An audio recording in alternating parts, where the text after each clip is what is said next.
সবাইকে শুভেচ্ছা জানাচ্ছি। আপনারা যারা আমার এই অনুষ্ঠান দেখছেন, বাংলাদেশ এবং বাংলাদেশের বিভিন্ন বাংলাদেশের বিভিন্ন প্রান্ত থেকে এবং পৃথিবীর বিভিন্ন দেশ থেকে। প্রথমেই জানিয়ে রাখি যে এই ভিডিওটা একটু লং হবে, সো আপনারা কাইন্ডলি আমার সাথে থাকবেন শেষ পর্যন্ত আশা করি।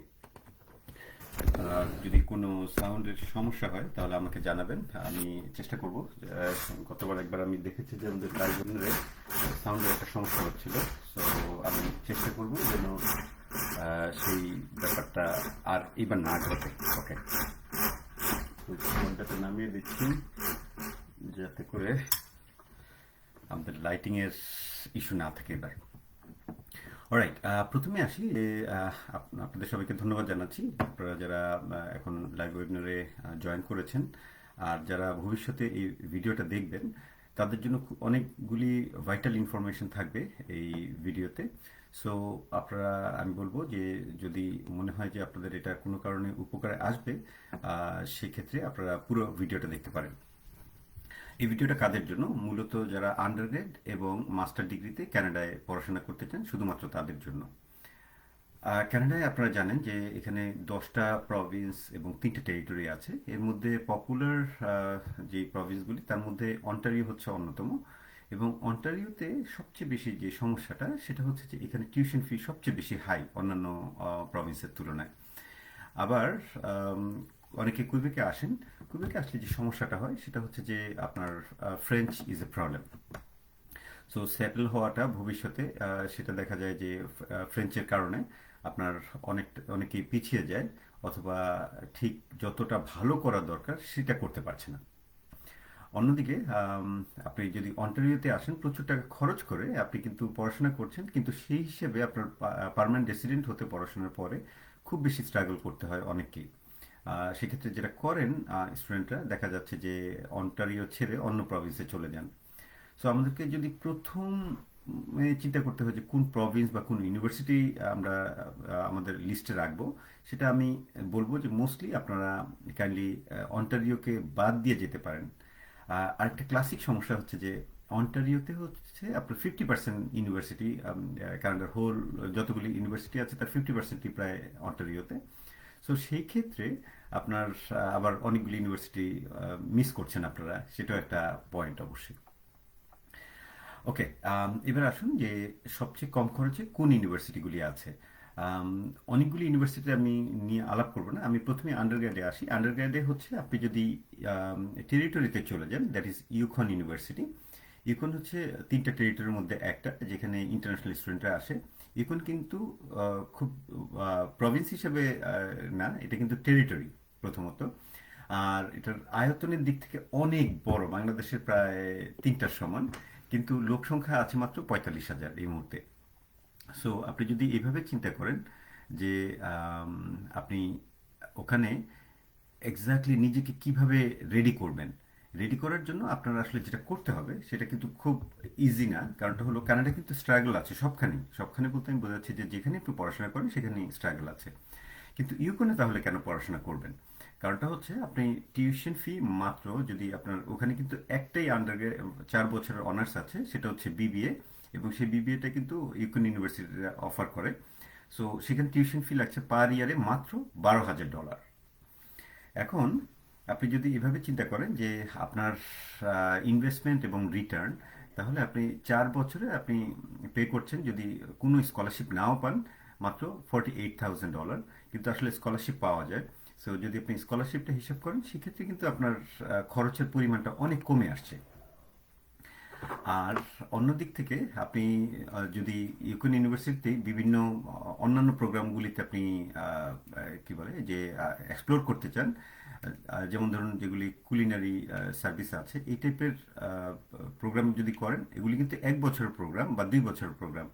আপনি কিন্তু ওইখানে আরেকটা সুবিধা পাচ্ছেন যে 1 বা 2 বছর পরে আপনি কিন্তু পার্মানেন্ট রেসিডেন্ট হিসেবে অ্যাপ্লাই করার জন্য যেই পাথওয়েটা আছে সেই পাথওয়েটা নিতে পারেন এবং এই সুযোগটা নিতে পারেন। সো আপনার আমি বলবো যে যদি আপনি একেবারে লোয়েস্ট টিউশন ফি চিন্তা করেন, তাহলে অবশ্যই ইউকন ইউনিভার্সিটিকে কনসিডার করবেন। এখন আসুন যে কী টাইপের কোর্স আছে এখানে। ইউকন ইউনিভার্সিটি কিন্তু অন্যান্য ট্রেডিশনাল ইউনিভার্সিটিগুলির মতো কোর্স অফার করে না। ওরা যেটা করে যে ওদের লোকাল যে নিডটা আছে, অর্থাৎ ইউকন ইউনিভার্সিটির যে নিডটা আছে, সেই নিডের উপরে ভিত্তি করে ওরা শুধুমাত্র কোর্স অফার করে। যেমন ধরুন এনভায়রনমেন্টের উপর বা ওদের সোশ্যাল ওয়ার্কের উপর, কারণ ওদের ওই নিডটা খুব বেশি রকমের আছে, যে কারণে ওরা ওদের যেই নিডটা ফুলফিল করার জন্য ইয়াং গ্রাজুয়েট চায়, এবং you could be one of them. আর ওখানে পার্মানেন্ট রেসিডেন্টের যে পাথওয়েটা আছে, পাথওয়েটা খুব সুন্দর। যেমন ধরুন আপনি কোনো এমপ্লয়ারের কাছ থেকে ওখানে জব পেলেন, এবং আপনি কিন্তু সেই জব দিয়ে রাইট ওয়ে পিআরের জন্য অ্যাপ্লাই করতে পারছেন। কিন্তু অন্যান্য প্রভিন্সগুলিতে অ্যাটলিস্ট 1 বছর আপনাকে ওয়েট করতে হবে আপনার পড়াশোনা শেষ করে। সো এই জিনিসটা যদি আপনি মাথায় রাখেন, তাহলে কিন্তু আপনাদের জন্য বেশ হেল্পফুল হবে। আর ইনস্টেড অফ আপনি যদি 4 বছরের জায়গায় যদি 1 বছরের কোনো কোর্স নেন বা 2 বছরের কোর্স নেন, সেটাও কিন্তু আপনার টাকা অনেক সেভ করছে।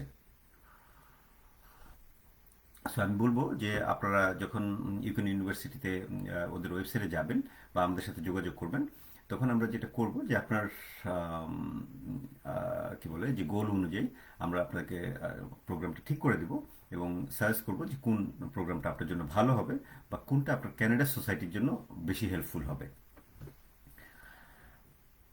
ওকে, এরপরে আমি চলে যাচ্ছি হলো আপনার স্পন্সরশিপের ব্যাপারে। এখানে কিন্তু একটা সুবিধা পাচ্ছেন। সেই সুবিধাটা হচ্ছে কানাডায় কিন্তু এখন পড়াশোনার জন্য অনেক আপনারা জানেন যে লিভিং কস্ট অনেক হাই। সেটা রাফলি প্রায় $21,000 মতো একজন স্টুডেন্টকে শো করতে হয়, ইন্টারন্যাশনাল স্টুডেন্টকে। সো সেই ক্ষেত্রে কিন্তু আপনার এটা কিন্তু কমছে না, এটা কিন্তু স্ট্যান্ডার্ড ফর এভরিওয়ান। সো আপনি আপনি যদি ইউকনে যান, আপনি কিন্তু অথবা আপনি যদি টরন্টোতেও থাকেন, এটা কিন্তু সেম কস্ট, লিভিং কস্টটা এটা আপনাকে শো করতেই হবে।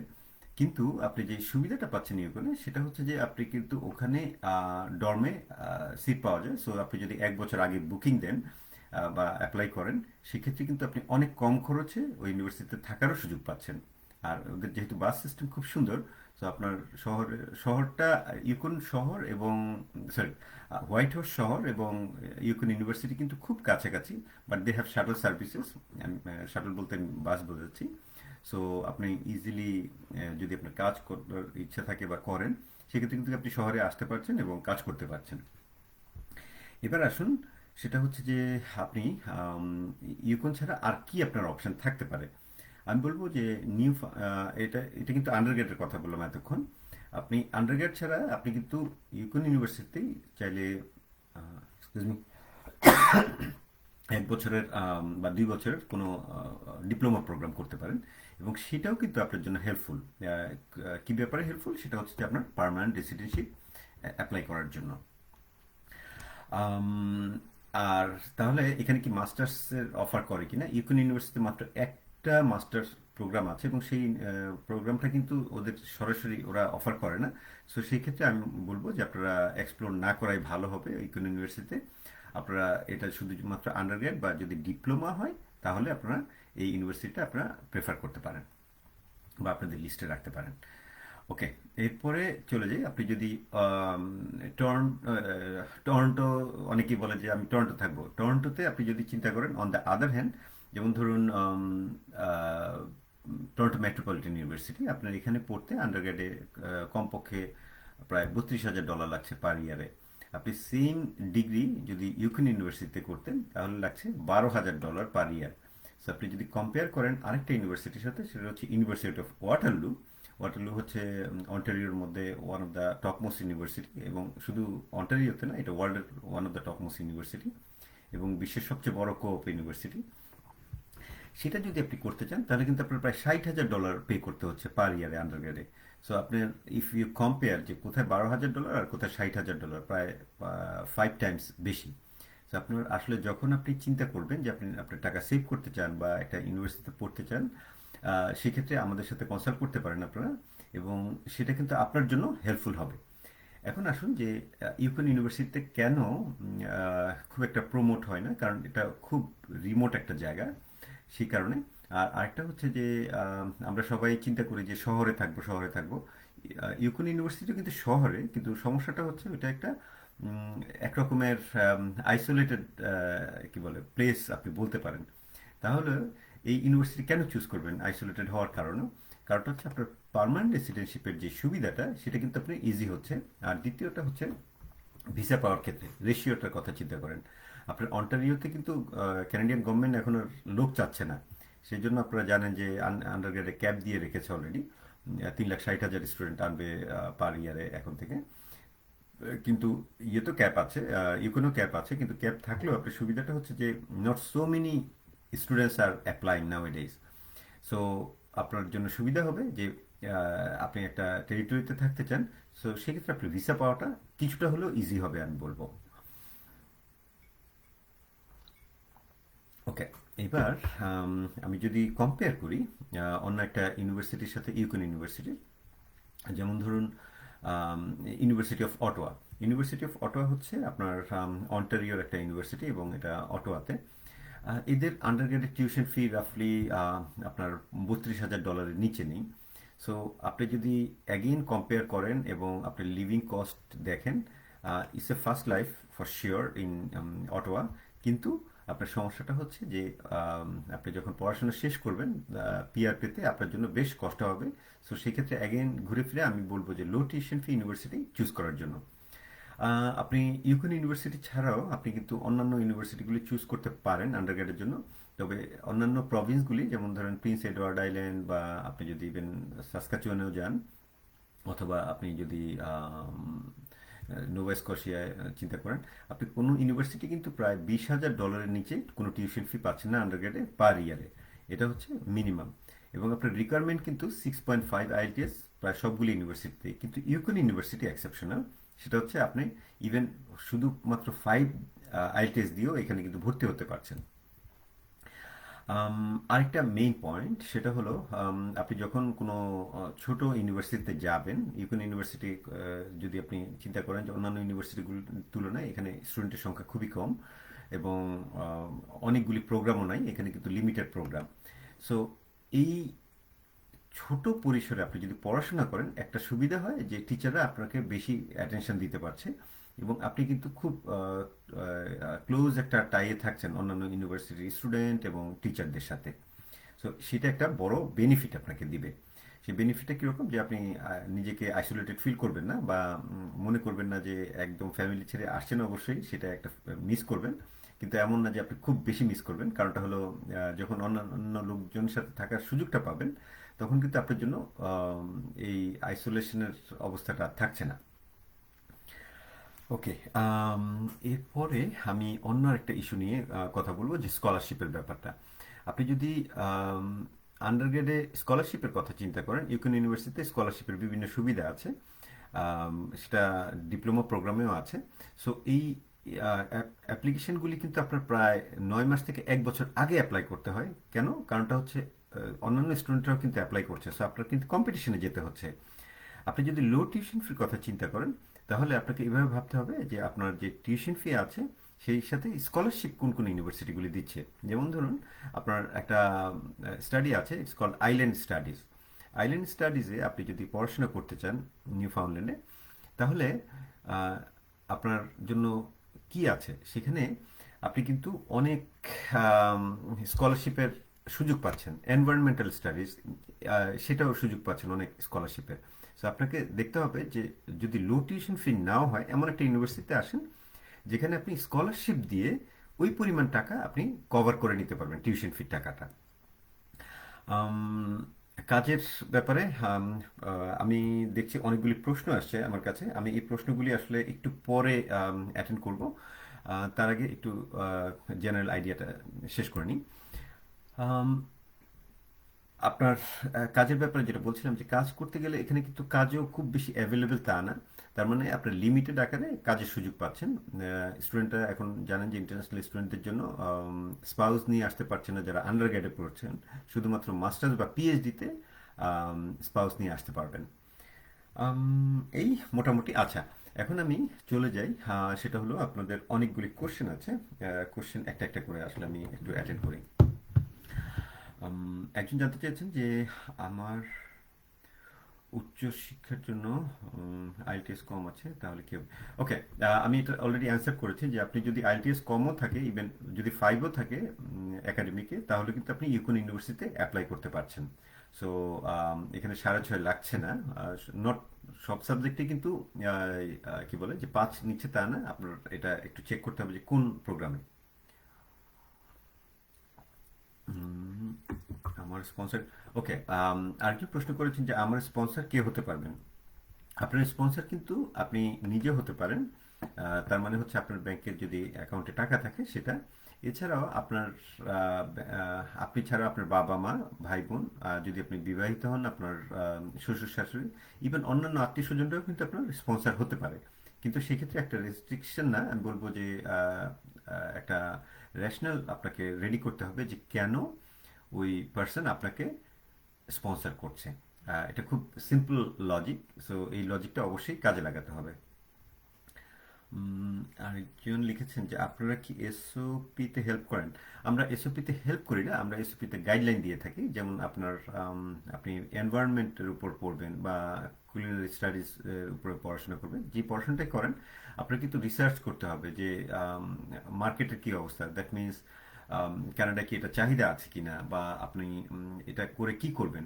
সো আপনাকে কয়েকটা স্টেপে ভিসা অফিসারকে কনভিন্স করতে হবে যে আপনি এটা পড়াশোনা করে এটা কাজে লাগাবেন, আপনার দেশে ফেরত যাবেন। এই ব্যাপারগুলি আমরা অবশ্যই গাইডলাইন দিয়ে থাকি আপনাদেরকে। আম, আরেকজন জানতে চেয়েছেন, আমি কি আমার হাজবেন্ডকে নিয়ে আসতে পারবো আমার যদি আন্ডারগ্রেড করি। না, আমি অলরেডি অ্যান্সার করেছি এই ব্যাপারটা, যে আপনি যদি আন্ডারগ্রেডে আসেন তাহলে আপনার স্পাউসকে আনতে পারছেন হয়তো, কিন্তু আপনার ওয়ার্ক পারমিট পাবেন না তিনি। ওকে, তারপরের প্রশ্ন হচ্ছে ওকে, একজন লিখেছেন যে অন্যান্য ইউনিভার্সিটিতে তো অনেক বেশি টিউশন ফি, তাহলে এখানে এত কম কেন। খুব সুন্দর প্রশ্ন, থ্যাংক ইউ প্রশ্নটার জন্য। এখানে কম কারণটা হচ্ছে এই টেরিটরিটা আসলে গভর্নমেন্ট থেকে অনেক বড় সাবসিডি পায় প্রত্যেক বছরে। So they have lot of money, আপনারা নিশ্চিন্তে ওখানে যেতে পারেন। এবং আপনারা ওয়েদার অনুযায়ী ওখানে কিন্তু ঠান্ডা থাকে প্রায় 8 মাস। আর এখন যেমন সামার চলছে, 23 ঘন্টা দিন। সো এই কি বলে এই ব্যাপারটা এনজয় করতে পারবেন। এবং আরেকটা ইন্টারেস্টিং জিনিস হচ্ছে যে এখানে টিউশন ফি কম থাকাতে স্টুডেন্টরা হয়তো বাংলাদেশি স্টুডেন্টরা ওইভাবে মুভ করছে না, কিন্তু ইন্ডিয়া থেকে কিন্তু প্রচুর স্টুডেন্ট আসছে ওখানে। এবং আমি চিন্তা করছি যে এখানে যাব না, সেখানে কিন্তু ইন্ডিয়ান স্টুডেন্টরা অন্যভাবে চিন্তা করছে যে ওখানে গিয়ে ওরা তাড়াতাড়ি শেষ করবে। সো আপনি আসলে আমি পিছিয়ে পড়ছি আমাদের জাস্ট চিন্তাধারার কারণে। সো আপনার যেটা করতে হবে সুন্দর করে চিন্তা করেন এবং take it as a challenge, আমি বলবো। উম, আচ্ছা, পরবর্তী প্রশ্ন হচ্ছে আম, ওখানে আহ, কম টিউশন ফি, তাহলে কি আমি স্পন্সরের কম টাকা লাগবে না। ব্যাপারটা তা না, আপনার কিছুটা লাগবে। যেমন কম লাগবে, যেমন আমি হিসাবটা দিচ্ছি এইভাবে যে $21,000 হচ্ছে আপনার 1 বছরের লিভিং কস্ট, প্লাস হচ্ছে আপনার জাস্ট $10,000 বা $12,000 হচ্ছে টিউশন ফি। সো সেই ক্ষেত্রে আপনার টোটাল $30,000 বা $32,000 যদি অ্যাকাউন্টে থাকে বা আপনার স্পন্সররা শো করে তাহলেই হচ্ছে পড়াশোনার জন্য। আম, একজন লিখেছেন আগে কি টিউশন ফি পে করতে হয়। ইয়েস, আমি খুব করে সাজেস্ট করি যে যে কোনো স্টুডেন্ট যদি পড়াশোনা করতে চায় তাহলে অ্যাটলিস্ট একটা সেমিস্টারের টাকা আগে পে করে যেন তারা দেন টিউশন ফিটা। আচ্ছা, এইখানে কিন্তু কানাডায় একটা সুন্দর জিনিস আছে, 1 বছর মানে কিন্তু আসলে 12 মাস না, 1 বছর মানে কিন্তু 8 মাস। আচ্ছা, কিভাবে সেটা হচ্ছে, আপনি যদি সেপ্টেম্বরে আসেন, সেপ্টেম্বর থেকে এপ্রিল পর্যন্ত ওরা সেমিস্টার কাউন্ট করে। এখানে দুইটা সেমিস্টার, সেপ্টেম্বর থেকে ডিসেম্বর একটা, জানুয়ারি থেকে এপ্রিল পর্যন্ত একটা। এরপরে যে 4 মাস অর্থাৎ মে থেকে অগাস্ট পর্যন্ত, এই সময়টা কিন্তু আপনি ফুল টাইম ভ্যাকেশন পাচ্ছেন এবং আপনি চাইলে দেশে আসতে পারছেন, আপনি চাইলে ফুল টাইম কাজ করতে পারেন, সেক্ষেত্রে কোনো বাধা নেই। সো যদিও বলে 1 বছর, কিন্তু আসলে 8 মাসের কোর্স করছেন আপনি 1 বছরে। আর সামারটা হচ্ছে অপশনাল।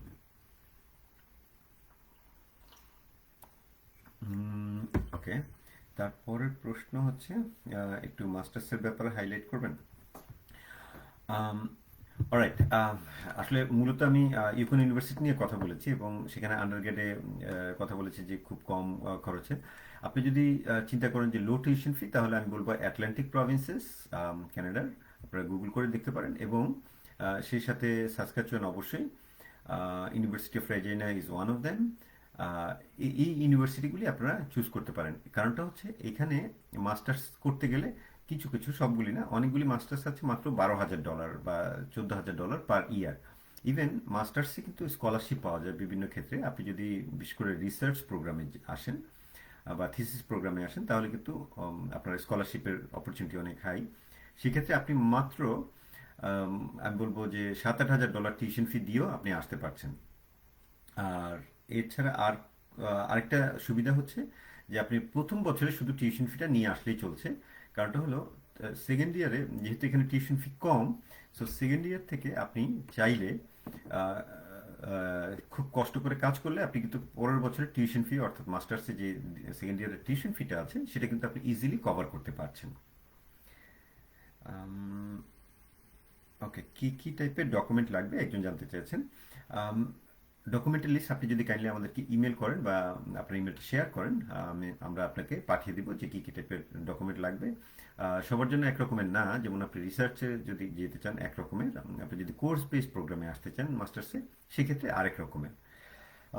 আরেকটা ভাইটাল কোশ্চেন আসছে যে আমার আম, আমি নাম বলছি না, আমি যদিও কারোর নাম বলিনি। সেটা হচ্ছে একজন জানতে চেয়েছেন যে আমার একজন অটিস্টিক বেবি আছেন, আমি কি আমার বেবিকে নিয়ে আসতে পারবো কিনা। Mostly answer is no. আচ্ছা, আমি সরি আপনার প্রতি সিম্প্যাথি, কিন্তু কারণটা হলো যে আহ, যখনই এই কোনো ডিজেবল বা অটিস্টিক বা আপনার হেলথ কেয়ার সিস্টেমের উপরে চাপ পড়বে, এরকম ফ্যামিলি মেম্বার হলে ইউজুয়ালি ভিসা রিফিউজ হতে পারে। আমি বলছি না যে করবেই।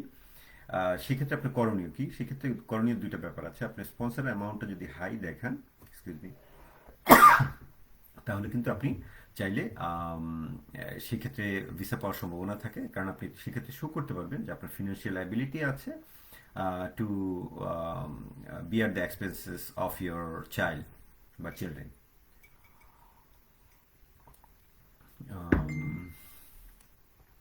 এরপরে আচ্ছা, আরেকজন জানতে চেয়েছেন যে আমার তো তিনজন বাচ্চা, আমি কি তিনজন বাচ্চা সহ আসতে পারবো? আহ, কেন না? আমার আমার কথা হচ্ছে কেন না, কারণটা হলো আপনি এইভাবে চিন্তা করেন যে আপনার যদি সন্তানরা থাকে, আপনি সন্তানদেরকে নিয়ে আসতে পারছেন, এবং আপনার স্পাউস কিন্তু ফুল টাইম জবের সুবিধা পাচ্ছে মাস্টার্স ডিগ্রিতে, কিন্তু আন্ডারগ্রেডে সেই সুবিধাটা পাচ্ছে না।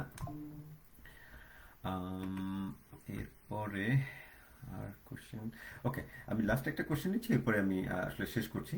সেটা হলো একজন জানতে চেয়েছেন যে আমার বয়স 45, আমি কি আন্ডারগ্রেডে পড়তে আসতে পারবো কিনা। Mostly no. কারণটা হচ্ছে আন্ডারগ্রেডে যদি পড়তে চান, নর্মালি আপনার 3 to maximum 5 ইয়ার্সের গ্যাপ পর্যন্ত হয়তো অ্যালাউ করছে। এরপরে যদি আপনি আন্ডারগ্রেডে পড়তে চান, there will be a question যে আপনার 12 গ্রেডের পরে এতদিন আপনি কি করেছেন। আপনি যদি খুব ইচ্ছা থাকে যে আপনি কানাডায় পড়াশোনা করবেন, আমি বলবো যে আন্ডারগ্রেডে না পড়ে কোনো একটা ট্রেড কোর্সে, যেমন ট্রেড বলতে আমি বোঝাচ্ছি আপনার প্লাম্বার বা ইলেকট্রিশিয়ান, এই টাইপের কোনো কোর্সে আসেন এখানে। তো এইগুলি কিন্তু কানাডার প্রচণ্ড নিড আছে। অন্যদিকে আপনি যদি হেলথ কেয়ার সেক্টরে আসতে চান, সেখানে কিন্তু প্রচুর ডিমান্ড আছে। For example personal support worker, যারা বিভিন্ন বাচ্চাদেরকে টেক কেয়ার করেন বা এল্ডারলিদের টেক কেয়ার করেন বা ডিজেবল যারা আছেন তাদের টেক কেয়ার করেন। এবং আপনারা শুনেছেন যে রিসেন্টলি একটা প্রোগ্রাম ওপেন করেছে, এখনো ফুল ডিসক্লোজার আসেনি, সেটা হচ্ছে যে আপনার কেয়ার গিভার ভিসার ব্যাপারে। সো সেটাও কিন্তু আপনাদের একটা চয়েস হতে পারে, বাট সেই চয়েসটা কিন্তু আপনি এখান থেকে হচ্ছে না, অর্থাৎ এই প্রোগ্রাম থেকে না। কারণটা হচ্ছে ওইটা একটা ভিন্ন প্রোগ্রাম। আমি ওইটা আপনারা একটা ভিডিও দেখলে বুঝতে পারবেন যে আমার অলরেডি ভিডিও আছে, আমি একটা ওয়েবিনার করেছি অলরেডি, লাইভ ওয়েবিনার। আপনারা হেলথ কেয়ারটাও কনসিডার করতে পারেন যদি আপনাদের বয়স বেশি হয়। ওকে, আরেকজন জানতে চাচ্ছেন যে বয়সের সীমাটা কত পর্যন্ত আন্ডারগ্রেডে। ওকে, থ্যাংক ইউ প্রশ্নটার জন্য। বয়সের সীমাটা খুব সিম্পল, সেটা হচ্ছে যে আসলে আন্ডারগ্রেড কারা পড়তে আসেন, যারা 12 গ্রেড পাস করেছেন। সো 12 গ্রেড মানে হচ্ছে আপনার প্রায় 17 বা 18 বছর একজন স্টুডেন্টের হয়। আর এরপরে আমি বলবো যে 22-23 পর্যন্ত আপনারা চিন্তা করেন, এরপরে আসলে চিন্তা করাটা একটু কষ্টকর হয়ে যাবে। অলরাইট, আমি মনে হয় ইউকন ইউনিভার্সিটিতেই আজকে ছিলাম বেশিরভাগ সময়। এনিওয়েজ, আমি অন্য কোনো ইউনিভার্সিটি নিয়ে আসবো বা আরও লো টিউশন ফি হয়তো আর অন্য একটা ইউনিভার্সিটির ফিচার নিয়ে কথা বলবো অন্য আরেকটা ভিডিওতে। সবাইকে ধন্যবাদ, ভালো থাকবেন। আপনাদের কোনো প্রশ্ন থাকলে আমাদেরকে ইমেল করতে পারেন, LAVIE লাভি ইমিগ্রেশন @gmail.com। ও ওকে। লাস্টে আরেকটা প্রশ্ন একজন রিকোয়েস্ট করেছেন যে আইএলটিএস ছাড়া সম্ভব কিনা। Yes and no both. আচ্ছা, আমি ব্যাখ্যা করছি। সরি, আমার একটু ঠান্ডা লেগেছে, so I am just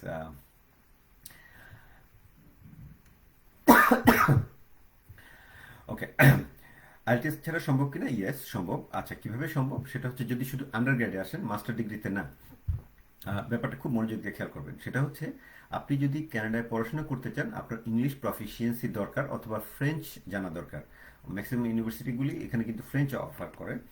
so আপনি যদি এইভাবে চিন্তা করেন যে আপনার কমিউনিকেশন স্কিলস আছে কিনা, সেটা আপনার ভিসা অফিসার কিভাবে বুঝবে? বোঝার জন্য একটাই ওয়ে, সেটা হচ্ছে আপনার ল্যাঙ্গুয়েজ স্কোর। সো আপনি যদি আইএলটিএস না থাকে, বিকল্প কি আছে? বিকল্প ডুয়োলিঙ্গো আছে বা অন্যান্য পিটিই আছে, এগুলি আছে, কিন্তু এগুলি কোনোটাই যদি না থাকে, আন্ডারগ্রেডে শুধুমাত্র, সেটা হচ্ছে আপনি ESL, English as a second language, এই কোর্সটা নিয়ে আসতে পারেন কানাডায়। আসলে অসুবিধাটা কোথায়? আমি কেন এনকারেজ করিনি বা এটা নিয়ে কথা বলিনি, কারণটা হচ্ছে আপনি যতদিনই ল্যাঙ্গুয়েজ কোর্স করবেন ততদিন কিন্তু এখানে ওয়ার্ক পারমিটের কোনো সুযোগ পাবেন না, নাম্বার ওয়ান। নাম্বার টু হচ্ছে ভিসা রেশিও অনলি স্ট্যাটিস্টিক্স অনুযায়ী বলছি যে মাত্র 5% ভিসা পায় ল্যাঙ্গুয়েজে। তার মানে 95% ভিসা পাচ্ছে না।